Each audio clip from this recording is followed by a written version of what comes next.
Hi, I'm Mitchell Rose. I'm a professor of dance filmmaking at Ohio State University, and I'm going to talk about the 15-month process of making my new film, Trot.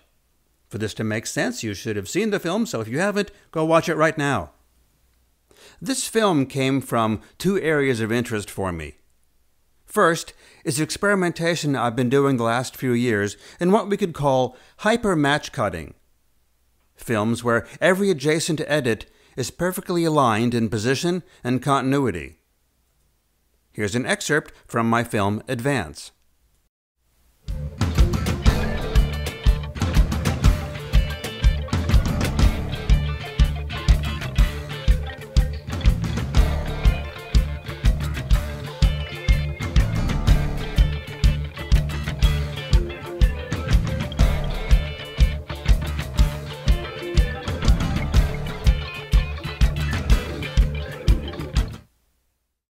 And I should say that there is nothing new in this. Here's Buster Keaton doing it so brilliantly 90 years ago in Sherlock Jr.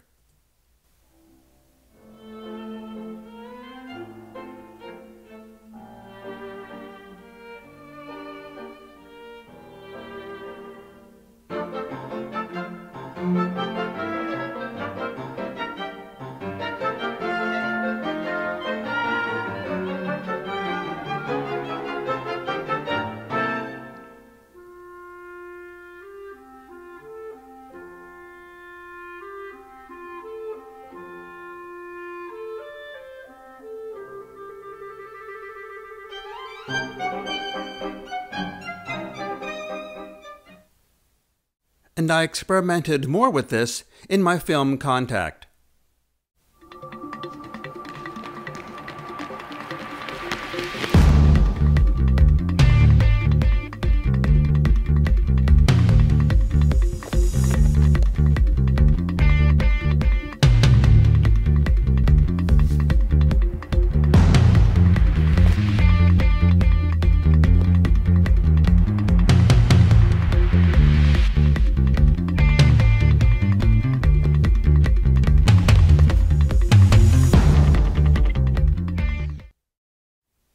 The other aspect that led to making Trot was my long-term interest in what I'll call instructional collaboration. I've always been fascinated by the idea of being able to get people to do complicated things remotely via instructions. It's like that idea that the pilot of a 747 has died, and some poor passenger has to land the plane while being coached over the radio by the control tower. Okay, turn the gray knob slow. Not that gray knob! I've made a lot of audience participation performance pieces that explore this. Here's an excerpt from Pod People, in which 5 audience volunteers receive instructions on what to do and say from synchronized iPods. I'm looking for 5 brave and fun-loving souls to come up and be in this next film. We're going to make a live movie, and you are the actors in this movie. You'll be prompted in what to do and say by iPods that I give you. You'll just start them in unison, and then just follow the instructions. Whoa, Kathy, get a load of this! Golly, Johnny, it's a laboratory! That professor is a mad genius!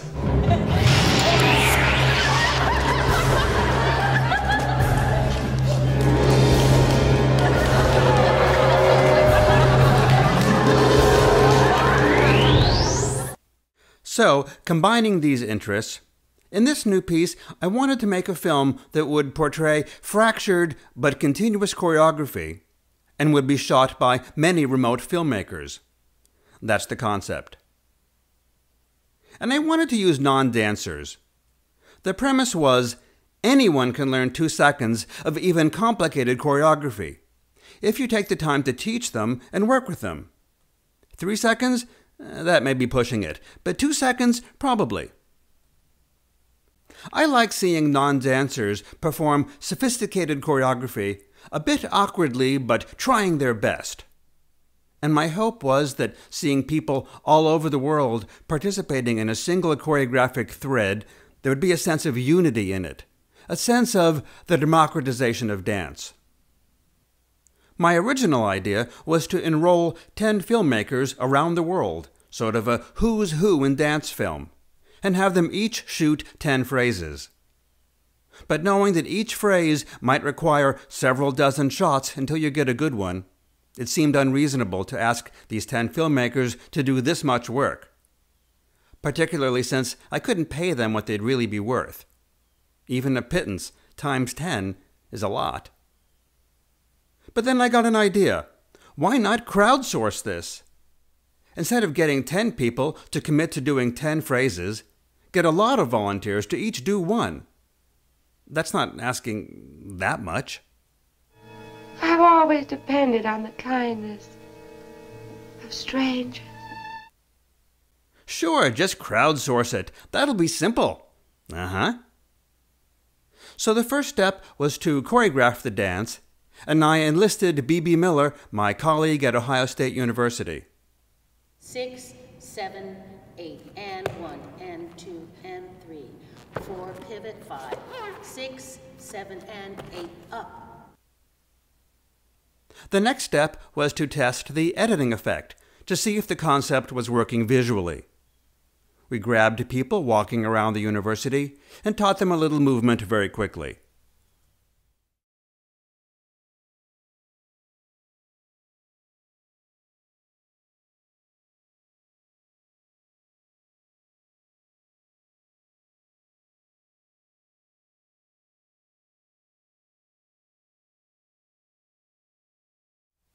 Then I had to start creating a manual to train the filmmakers. The challenge was to make it as concise as possible. I could have gone into excruciating detail, and I can do that, but I'd be working with volunteer filmmakers who'd lose interest if I just gave them dozens of pages to read. I had to come up with language that would convey the most amount of precision in the fewest words possible. I created a web page to distribute these training materials, and here, let me show you that page. So here's the website. Here's a little welcome video to try to get people interested and to sign up, and here's where they'd sign up.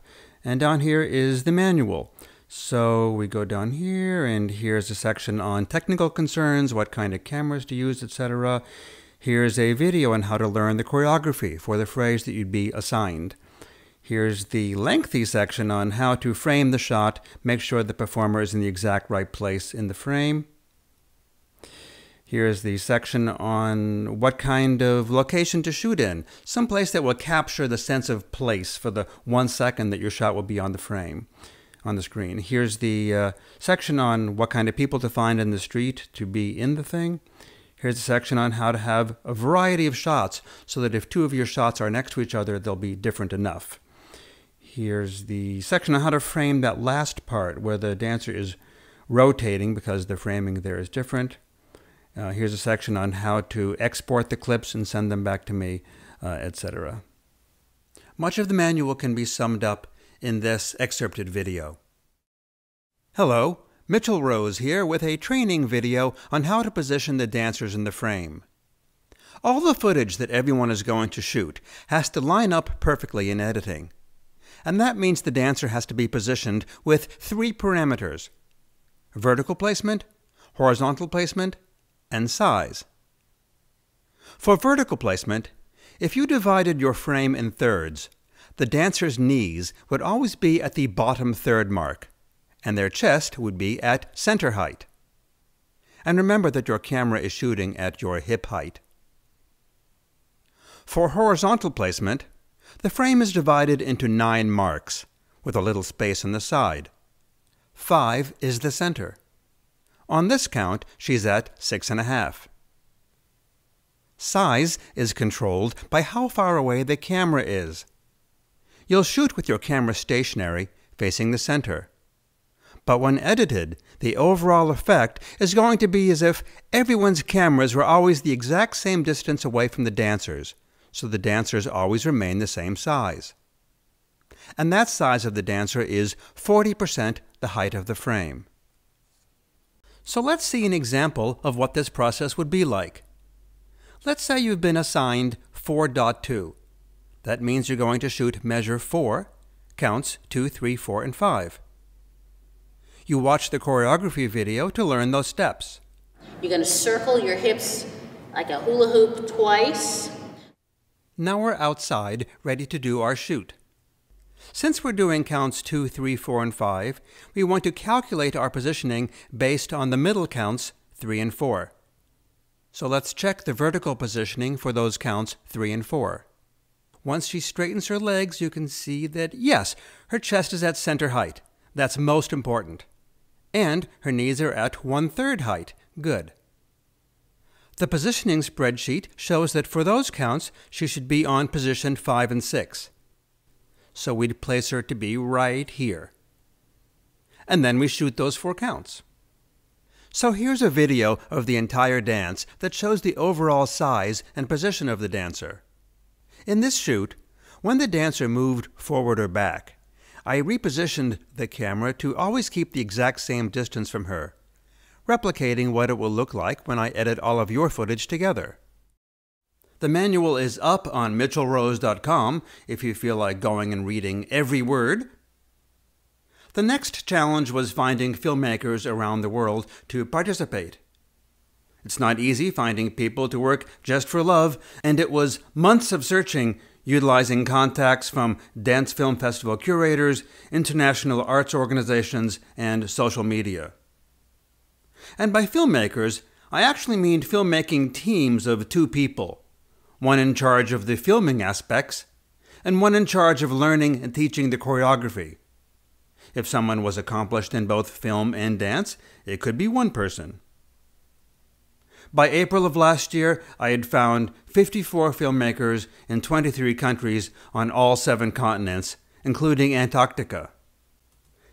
I made a schedule that assigned each filmmaker with a 4-count phrase.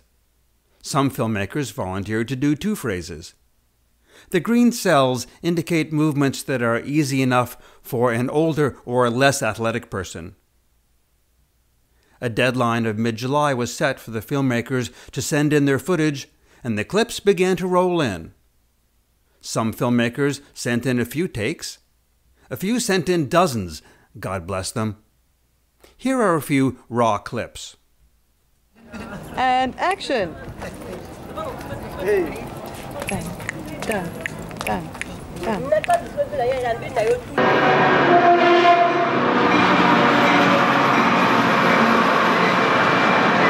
Zeven, ja. En 1, en 2, en 3, en 4. En rechts, midden, op. Stap, tik, stap, tik. Yeah? But as meticulous as I tried to be in my training materials, most footage was off for one reason or another. Some were too far.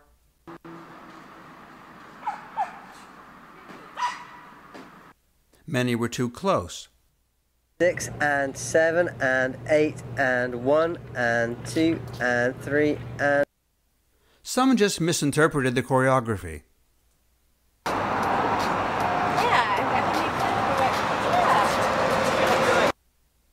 And so began the summer of emails, as I sent over 1,000 emails offering critiques of footage and clarifying instructions for the filmmakers.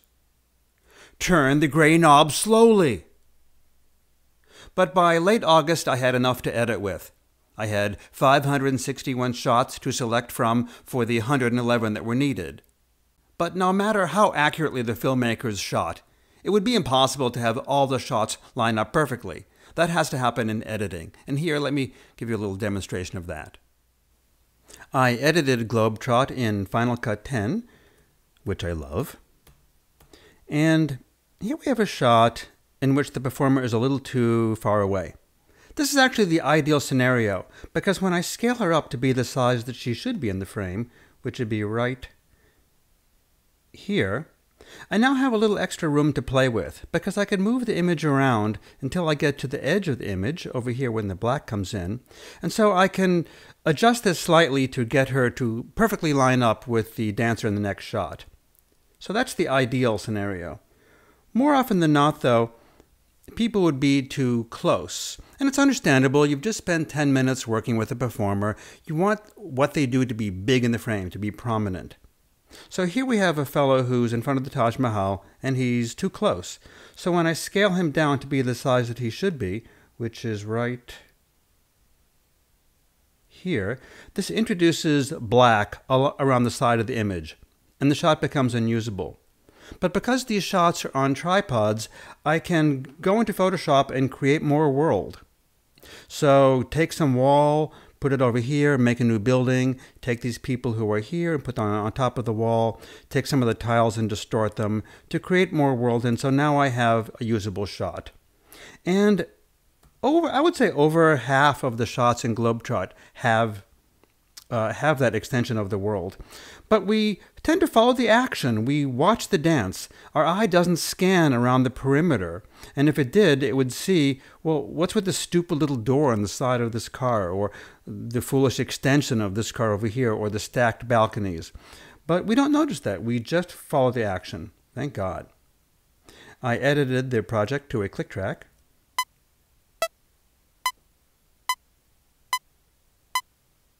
And then once the picture was edited, my composer replaced the click track with music.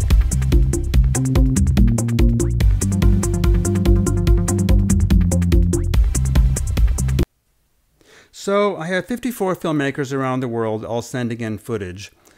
And so you have very different photographic looks, different cameras, different styles of photographing, etc. To get a consistent look throughout the whole film takes a lot of color correction. So here we have a shot from Turkey, and it's a little bluish, it's a little two-dimensional looking, but once I apply color correction to it, it pops and it begins looking three-dimensional, and I can do this to all of the shots in the project and get a consistent look throughout. In this shot, you can see that the performer was much too close and it had to be scaled way down. All this black is introduced, so more world is created in Photoshop. Take this building over here, reproduce it over here, take some tree and put it over here to cover up the dome so the eye doesn't begin to see a pattern. When you properly expose for a subject, very often the sky can become overexposed. It's not so interesting to see just a white sky here, and it also makes the frame bottom heavy. So in a lot of the shots, I went in and put in a sky gradient here, which adds some color to the sky and a sense of balance to the frame, helps drive the eye to the center of the frame where the action is. An editor, like a magician, tries to control where the eye looks. So here I have a fellow in front of MIT, and I was thrilled to have a guy who has prosthetic legs be in our dance film. But we tend to watch faces, and so people weren't noticing that he had prosthetic legs. So to try to lure the eye down, I put in flare on his metal legs there. I put in that little sun reflection there to try to lure the eye to look downward. I'm very happy with Globetrot, and the film means a lot to me. I've made 25 films in which I've done funny, I've done dramatic and conceptual and beautiful, but I've never done joyous. And it feels good to do so in a celebration of humanity. I remember when I first showed a rough cut to the choreographer Bebe Miller, her reaction was, "I love people." That's exactly the response I want.